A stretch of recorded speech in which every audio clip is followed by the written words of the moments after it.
There are 5 things that are essential that matter in your business. And I'm going to give them to you now. And here's what's exciting. Every one of you can do this. Some of them you're already doing, but it will improve your life. Number 1, and they're not in order of priority. Number 1 is not more important than number 3, but there are the 5 essentials of your business. And number 1 is personal growth. Your ability to develop yourself, for you to grow yourself, is absolutely essential. And the reason that it's important is because your business cannot get any bigger than you are. So when people say, well, how do I grow my business? I said, well, you grow your people. You cannot give what you do not have. But the moment that you personally grow yourself, you expand your potential for learning and for applying and helping others. So it all begins with you. So the first investment you ought to make in you is you, and that's not selfish at all. You make that investment in you, in personal growth and development, because if you get bigger, you can build a bigger team. You can build a better team. When you get better, your people get better. People do what people see. That's a fact. You see, my life was changed when I was in my middle 20s, and I had a mentor. We were having breakfast, and he asked me if I had a personal growth plan, and I did not. And he said to me, John, growth is not automatic. What he told me that day is, you don't automatically get better. You just automatically get older. Wow. How true that is. This is life-changing. And so I said, well, then I've got to find a personal plan for growth in my life. I've got to learn. I've got to grow myself. How am I going to do that? And for the next 6 months, I had asked my friends, do you have a personal growth plan? I had no friends that had a personal growth plan. And then I realized people go through life thinking that they will automatically get better if they just go to work every day. One of the things I'm passionate about teaching is how to live an intentional life. Because everything worthwhile in your life is uphill. Everything. Your dreams, they're all uphill. The hopes you've got, they're all up. Everything worthwhile, it's all uphill. It's all uphill. I shared with you that Margaret and I we've been married for 54 years. That's uphill. That's uphill. You don't coast to greatness. You never hear a successful person being interviewed and they ask him, how did you get to the top of the mountain? And you don't see that person say, oh my gosh. Ooh. Wow. I have no idea.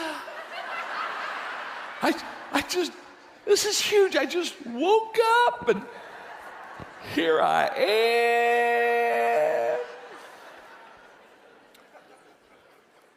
You're not on top of the mountain, you're on drugs.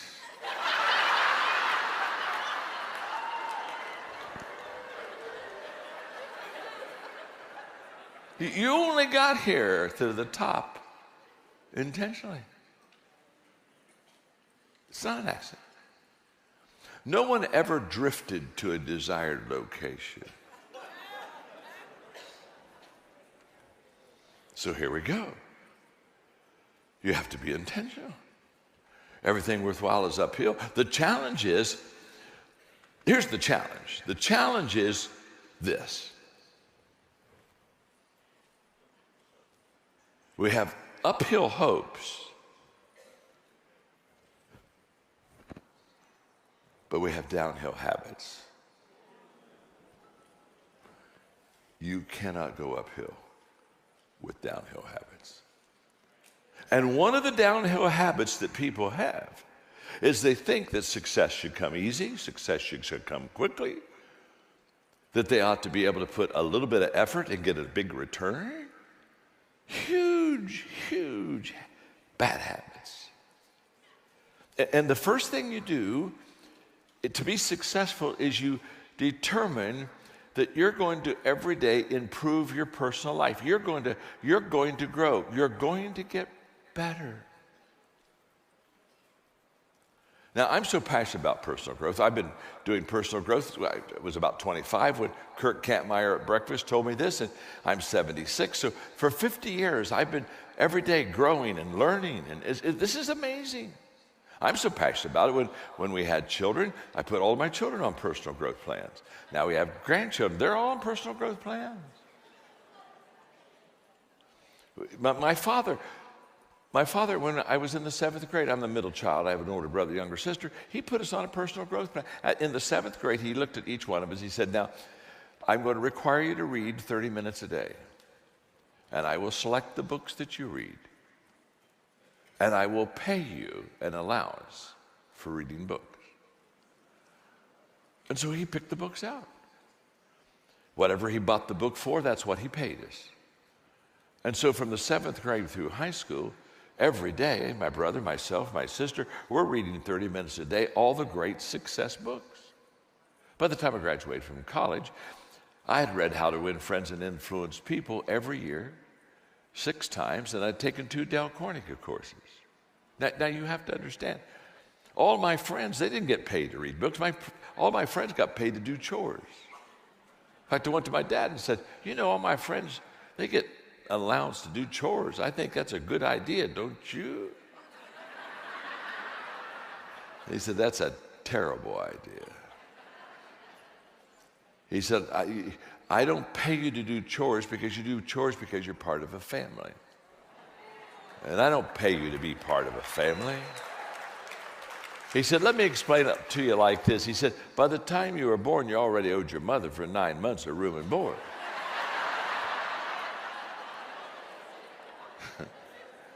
So he said, shut up and take out the garbage. And then he said, why would I pay you to take out the garbage unless I wanted you to grow up to be a garbage man? I put my money where my values are.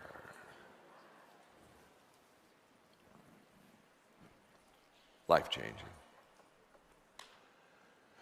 By the time my brother graduated from college, he was already a millionaire. By the time I was 28, I had the 10th largest nonprofit in the country. By the time my sister was 27, she was in charge of a whole floor in a hospital. These aren't accidents, folks. My father made sure that he got the right stuff in us. He made sure that we were growing, that we were learning, that we were expanding our life. And it just becomes it becomes life-changing. You see, a growth environment looks like this. A growth environment is a place where other people are ahead of you. This is huge. In other words, you want to be around people that are bigger, smarter, and faster than you. You don't want to be the head of the class. In fact, if you're at the head of the class, you're in the wrong class. Get out of that class. Because you're the head of the class, you're just going to tell everybody how good you are. So you always want to be around people that they're just, they're beyond you. They're ahead of you. A growth environment is a place where you're out of your comfort zone. Where every day you get up, you look and say, oh, I got a mountain to climb. Remember, everything worthwhile is uphill. And by the way, everything that you need in life but you don't have, the reason you don't have it is because it's outside of your comfort zone. If it was in your comfort zone, you'd already have it. So you got to jump the fence. You got to do something you've never done before. You've got to go somewhere where you've never gone before. Wow, this is huge. I heard Earl Nightingale, I was still in my 20s, and he said that if you would spend 1 hour a day, every day, on the same subject in 5 years, you'd be an expert on the subject. I thought, man, I'd like to be an expert in leadership. So I said, I'm going to do this. I'm going to spend an hour every day for 5 years on the subject of leadership, and that's what I started doing every day, an hour. Everyday essentials. I'm just talking about this. This is huge. Every day.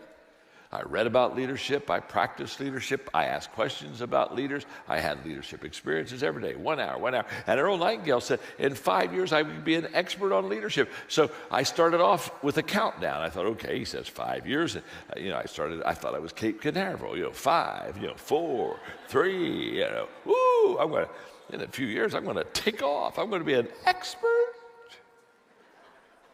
And about right in the middle of that 5-year period, I quit asking myself, how long will it take?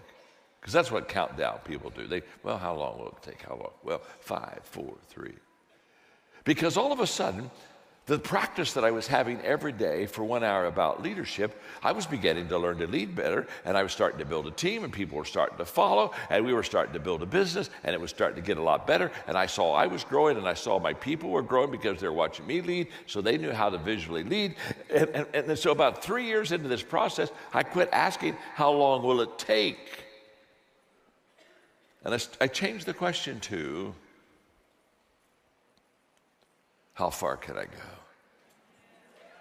How far? How far can I go? And by the way, at the end of 5 years, I wasn't an expert on leadership. That was a trick.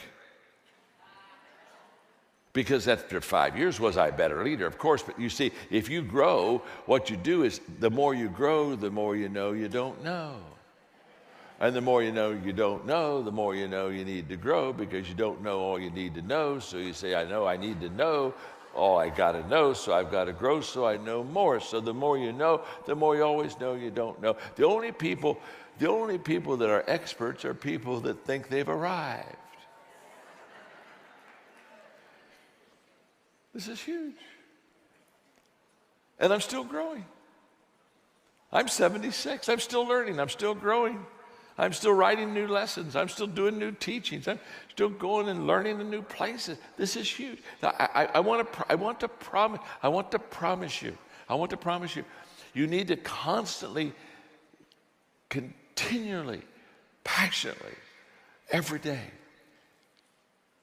grow and improve your life. It's just fantastic. I've got several books to write because I keep writing. I'm writing 3 books right now. But one of the books I want to write that's in my line, it's in the queue, it's going to be called "Is There a Finish Line?" It's a huge question, and it's a question. That's the title of the book, because for some people the answer is yes. There's a finish line. They say, when I make so much money, I'll finish. When I get a certain age, I'll finish. And they put what I call self-imposed finish lines. Now, if that's your life, that's your life. It's not my life. But if that's your life, that's your life. I just want you to know that when you have a self-imposed finish line and you crossed it, you're finished. My name is John. I'm your friend. What part of this do you not understand? I know a whole bunch of people, they're already dead. They just haven't made it official yet.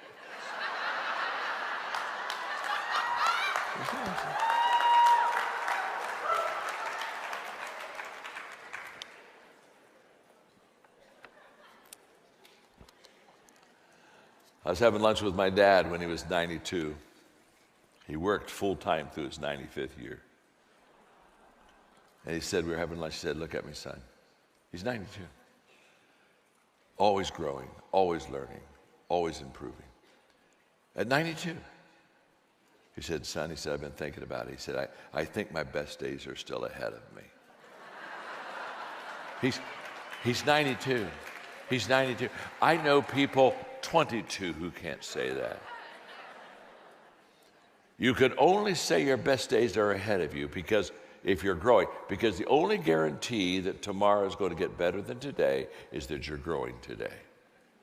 So the first essential, we got 5 of them, but the first essential in your business is to continually grow, continually learn, continually develop. I wrote a book called The Power of 5. Everything I'm teaching, you can pick up out of that book. I'm sorry, we sent a QR code, but somehow it didn't get here, and so that you